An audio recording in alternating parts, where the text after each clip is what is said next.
সালামের শমশির হাতে নিতে হতে পারে। একথার বলে হও বলিয়ান হইল আকাশে তব বিজয় নিশান। মুফতি গিয়াসউদ্দিন তাহিনী সাহেবের কথা আমি অপ্রাসঙ্গিক হলেও কথাটা টেনে আনলাম যে তাহিনী সাহেবের ব্যাপারে মিথ্যা মন গড়া বানোয়াট কাল্পনিক মামলা দিয়ে ওনাকে গ্রেফতার করতে চেয়েছিল।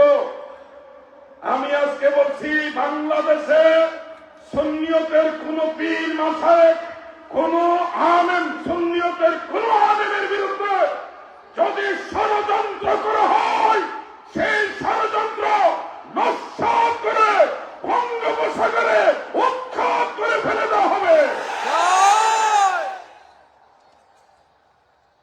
প্রিয় ভাইয়েরা আমার, এই গভীর রাতে আমি কোন ব্যক্তি কেন্দ্রিক বলছি না। তাহিনী সাহেব আমাদের লোক,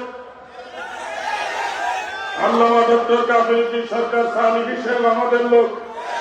ওনার একটা কথা নিয়ে তারা খুব মজা করে। তোমাদের মা, তোমরা তো জননী দাবি করছো, নিজের মা, সেই নিয়ে কোনো কথা হচ্ছে না। হচ্ছে একটা কথা স্লিপ হয়ে যেভাবে না বলে বলার দরকার ছিল না বলে একটা শব্দ স্লিপ হয়ে গেছে, এটা নিয়ে সমালোচনা হচ্ছে। আর এদিকে আল্লাহর নবীকে তারা কাউবাই বানিয়ে দিচ্ছে। কি আজীব ব্যাপার!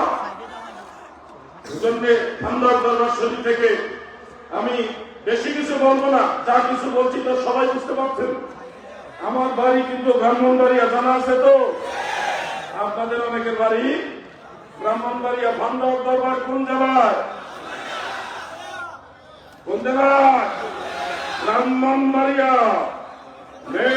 ব্রাহ্মণবাড়িয়া। আমরা ব্রাহ্মণবাড়িয়ার নামটা মনে রাখবেন। ব্রাহ্মণবাড়িয়ার নবীর পাগলারা ঘুরতে লুকায় না। ব্রাহ্মণবাড়িয়ার নবীর সৈনিক যারা আছে, ব্রাহ্মণবাড়িয়ায় যারা বলি আল্লাহর সৈনিক আছে, তারা যদি হুঙ্কার দেয়, ইয়াসিনের দলেরা পালানোর সুযোগও পাবে না।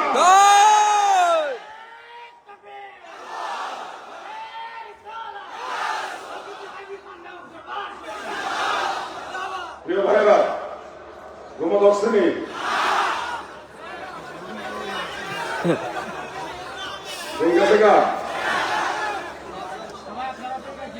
শোনন ভাইরা, একজন বুজুর্গ একটা ছন্দ গাইতেন।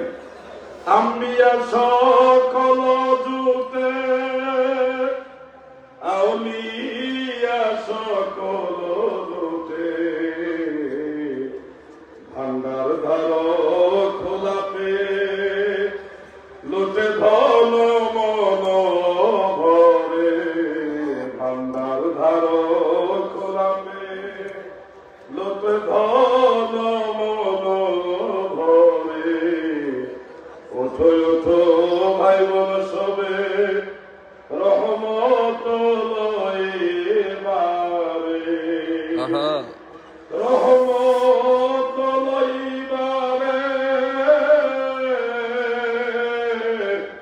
অনিশির শেষ ভাগে। ওঠো ওঠো ভাই বোন সবে। গজলটা গাইলাম, আপনারা শুনলেন। যারা ঘুমাইতেছে, ঘুম ঘুম ভাব, তাদেরকে বোঝাইলাম আর ঘুমাইয়েন না। সামনে আসতেছে মাহে রমাদান। তারাবি নামাজ কয় রাকাত? যুবক বেলা বলে কয় রাকাত?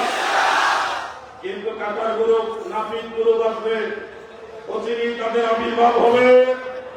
যারা কাটার গ্রুপ মানে নাপিত গ্রুপ, তারা আমলকে কমাইয়া 0% বানানোর চেষ্টা করে। এক গ্রুপ কয় আমরা জয়ী হাদিস মানি না, আমরা আলে হাদিস। আরেক গ্রুপ বাইছে, তাদের নাম আহলে কুরআন, তারা আমরা হাদিসই মানি না। আরেক গ্রুপ বাইছে, তাদের নাম নাস্তিক, তারা আমরা আল্লাহই মানি না। কাম হয়েছে। এক গ্রুপকে আমরা জয়ী হাদিস মানি না, আরেক গ্রুপকে আমরা হাদিসই মানি না, আরেক গ্রুপকে আমরা আল্লাহই মানি না। এগুলি হলো শয়তানের দূষণ। এরা মানুষের ঈমান আমল নষ্ট করে। যুবক ভাইরা, তারাবি নামাজ কত রাকাত? আজকে একটা হাদিস শরীফ শোনাবো। যেটা হয়তো আপনারা ইতোপূর্বে শুনেননি, কিছু আলেমরা হয়তো শুনেছেন। এটা মারফু হাদিস, আল্লাহর রাসূল সাল্লাল্লাহু